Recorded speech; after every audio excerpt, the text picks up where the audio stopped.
刀係用嚟切割佢身體上面嘅唔同。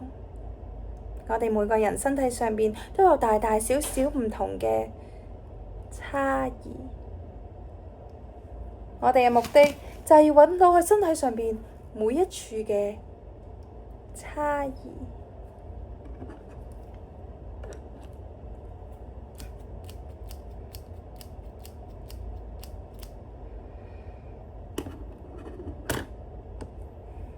經過漫長又寂靜嘅100分鐘，我哋喺佢身上邊揾到15處嘅差異。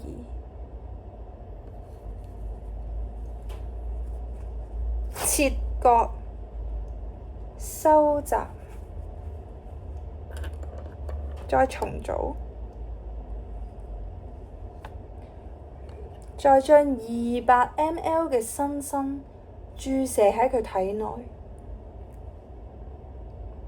呢一步非常重要，去除差異只係第一步。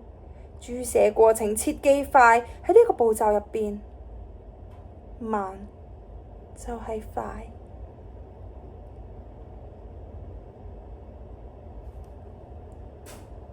睇住呢一啲名為新生嘅液體，一點一滴咁樣流入佢嘅體內，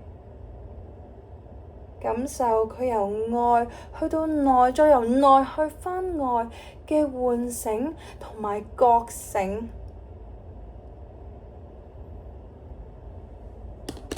手術非常之成功，